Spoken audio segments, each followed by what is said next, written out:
fire your musket is called loading in 9 times. This will be developed by General Hardee. Before he joined the Confederacy, he was an officer in the United States Army. He wrote the manual that both sides are going to use to train their soldiers to load and fire their muskets. For one, it's 9 steps, but every soldier should be able to do 3 shots in 1 minute. That's how well trained they have to be. Some guys can use 4 shots a minute. That's 15 seconds of real.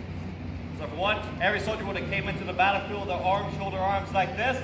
And the first command is going to be to load it 9 times. Load. Grab the gun with your left hand, bring it over to the left side of your foot. Muzzle pointed away from your face.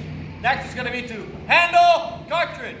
Dig inside, slap the cartridge box, and grab her out. Now, the bullet's actually going to be upside down. When I put it in, it'll be right side up, and all the black powder I need is already inside the cartridge. By the way, I kind of have an issue. With the gun on one hand and the cartridge in the other, how am I going to open this? Everybody smile for me, show me them teeth. Good, you must have 2 to 3 teeth that must be parallel in your mouth, and they must be your actual teeth in order to join the military, at minimum. By the way, who here's brave enough to pull out their teeth so you don't have to fight in the war?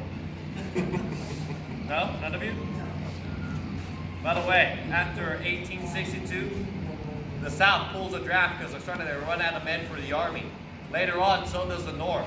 A lot of these men, in order to avoid fighting, would go to the barber shop, get their teeth pulled, so they wouldn't have to fight in the war.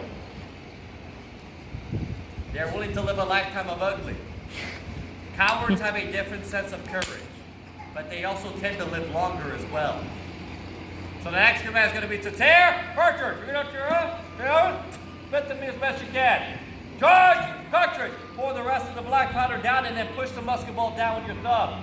Next is going to be to draw rammer. 2 simple strokes, draw the rammer out. Ram cartridge. Then you start putting the musket ball down. Make sure it's nice and packed at the bottom. What do you think the next step is? That's right, return rammer. Why is this step important? Because you'll need it later. I'm going to need it later. Without it, I can't reload my gun. If I leave it in there, I turn it into a 1-shot crossbow for no reason at all. Then I'm stuck with a 3-foot club. And I doubt the Yankee on the other side is going to cross the field and be like, hey, Johnny Red, you forgot this, try again. That's why if you go to some Civil War battlefield sites, you might see these stuck in trees. After 1862, a lot of these guys have been fighting for a while. They're now grizzled and veterans. They actually had a nickname for all the new soldiers that came on the battlefield. They called them fish out of water.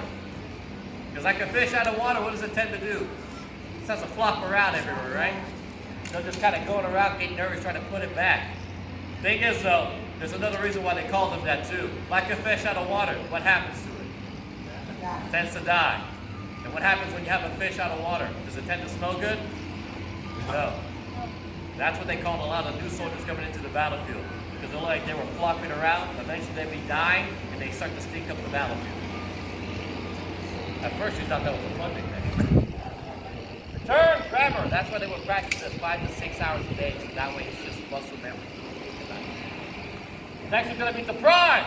Bring it up, tee off your feet, half cock your gun, and grab a cap, put it on what is called the nipple of the gun. Once you do that, normally you go back to shoulder your arm. That's the visual signal to let the commanding officer know that everyone is loaded and ready to go. But after that, the next 2 steps are pretty simple. Make ready, bring it up at full cock. Take aim, fire! What? Whoa. Whoa. Well, what I'm going to do for you now is actually show you guys how fast I should have been able to load and fire this gun. So for this, I'm going to need someone with a stopwatch. You got it? I got it. All right. So it'll be on your mark. On your mark. Wait, hold on, gotta reset it. All right, on your mark, go. Load and fire!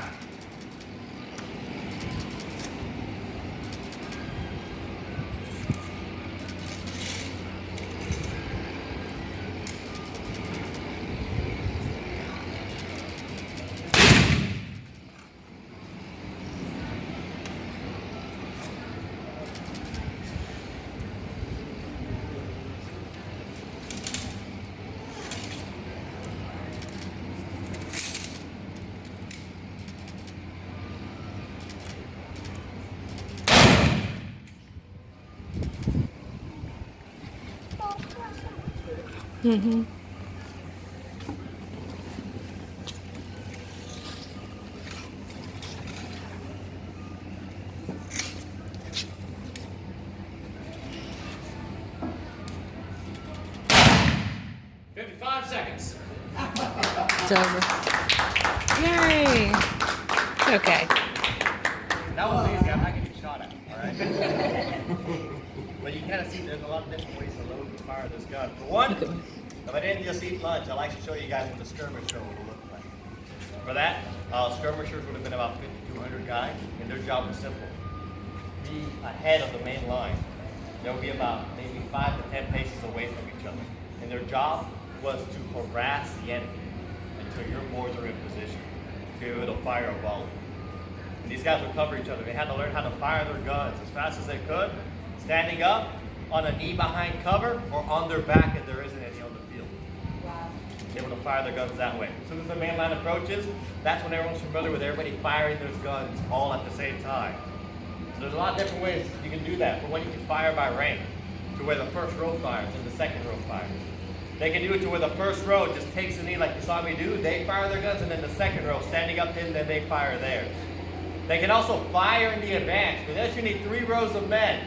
First group steps up, fires their musket, starts to reload. Second group takes 5 steps in front of them. Aim their guns, fire their muskets. Third group, as soon as they hear that shot, they take 5 steps in front of the second group.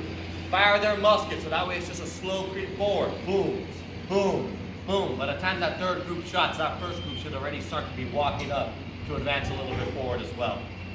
If you're a more elite unit, or you guys have been fighting for a good while, you probably know how to fire by file.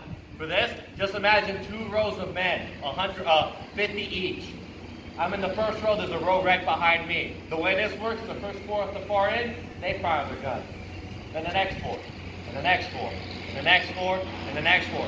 So it looks like a wave going down the field like da da da da da da da da da da da da da da. By the time it gets to the end, or maybe 3/4 of the way through, those first 4 should have been reloaded again and start to fire. So it's just pop, pop, pop, pop, pop, pop, pop, pop, pop, pop, pop, pop, pop, pop, pop, pop. So there's a continuous field of fire. Does it sound like these battles are going as slow as you would think? One guy can shoot 180 rounds if he's well equipped and gets ammunition to him every single time. Imagine if I was skirmisher running back and forth. You not think I'm going to get tired? Doing this movement every single time, the adrenaline's pumping up, people around me are dying. I got to be able to keep my composure as well. Some of these battles last hours, sometimes days. Other than that, I hope that gives you a better appreciation of how well trained both sides had to be in order to fight this war. If you have any questions, feel free to ask. In about 15 minutes, I'll begin my next program. We'll be talking about the early history of the port, and then I'll be escorting anyone outside to that 6-pounder cannon out there, and I'll be firing off that cannon at a boat full of people. It'll be the one time in your life you get to see people excited about being shot at. It's an odd feeling, but it's there. Other than that, y'all enjoy the rest of your afternoon. Thank you.